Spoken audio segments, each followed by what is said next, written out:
Okay guys, we are back with Why So Social, and today we're actually going to talk about a little bit of an interesting subject. Definitely a subject quite sad, quite concerning, but also a subject that relates to a lot of people right now, especially during these times of lockdown. And yes, you may have noticed that a lot of the content now is talking about either COVID-19, coronavirus, or during a lockdown. It's simply because I like to keep Why So Social topical.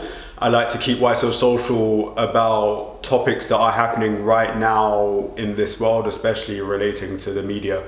And one of the things I want to talk about, and if you read my articles and if you listen to Why So Social, you know that I speak about this subject quite a lot, and that is mental health. Of course, my profession is social media. I understand the damage that social media does on mental health, especially for young people. I've created documentaries about that. I'm very knowledgeable about it. Obviously, I am never going to say that I am a mental health professional or I have any kind of qualification in mental health. What I can say is that I know a lot about the subject because I do a lot of research on it. And again, for this vlog, of course, I have given myself even more knowledge to talk to you about what I want to talk to you about today. And there's one thing that we do know about this lockdown, that it's concerning. This lockdown, for some people, for introverts, it might be okay, cool, I can work from home, I don't have to go into work, life is cool. For extroverts, they might find it a little bit more difficult, they want to go out. But one thing is that it's affecting all of us, and there's a certain group of people that it's affecting a lot more in a heavy way, in a way that creates burden, and that's for people that have mental health. I know it's been proven that when you're alone with your thoughts, especially in young people, it can create some mental health issues. Now, there are a lot of young people out there that do not have the privilege of being able to be with families, for example. A lot of people out there, and I know some people that are literally by themselves because they weren't able to get to where they needed to go to before the lockdown. A lot of these countries in lockdown have a lot stricter rules than other places, and I know some people that are by themselves. And it's a difficult period. It's a difficult period, especially if you have a history of mental health, or if you're dealing with mental health issues right now. Now, again, I speak about social media, and through research that I've done, through documentaries that I've made, I know that phones, social media especially, can play a big part in affecting somebody's mental health. Okay?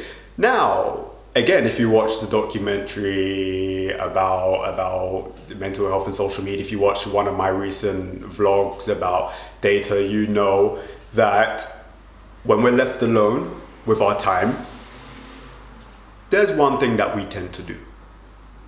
Okay? And this is speaking for a lot of people.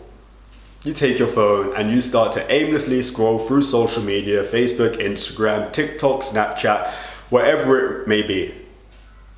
It's been proven that there is a high correlation, positive correlation, with social media use and mental health issues. There is also a high correlation that when you suffer from boredom, or even if you don't suffer from boredom, you just literally have nothing to do sometimes because you're in a lockdown, that people tend to go for their phones. What do you do when you go for your phones? As I just said. Now, the reason I want to speak about this is because I have been doing some research, and there has been an extreme spike ever since this COVID-19 hit and countries started to go into lockdown. There has been quite a significant spike in people reporting mental health. And one thing that's quite concerning is that I do not remember the professor's name right now, but if you read the article, I have him quoted there, that there's been a study that there's been an increased rate of suicide, death. Especially, this person spoke on the American market, especially people that are unemployed, and he even goes on to mention young people and unemployed people. And again, there's no way here I am saying that social media is on the same level in terms of concern as with unemployment. Of course, with unemployment comes issues about money, comes interpersonal issues, come issues about self-worth. But what I do know is that when you mention young people, what I do know is that social media is going to play a part. It will. It will, in most cases, will play a part in mental health.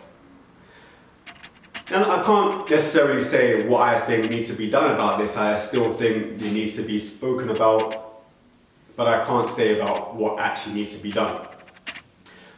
What I do know, however, is that as a social media professional myself for more than 6 years, I know there's ways to keep active. I know there's ways. Home workouts is on the rise right now. Video calls are on the rise right now. Finding hobbies are on the rise right now. I spoke about baking before. That's all on the rise, and that's positive. But what's also on the rise? Talking. You know, talking's on the rise. Apps like Zoom, apps like House Party, or simply FaceTiming, WhatsApp video message. That's also on the rise. And I implore people to talk to their mates.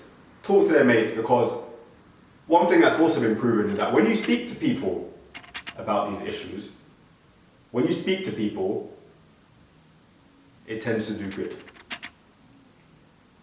That's why So Social. Thank you for listening. We will be back soon.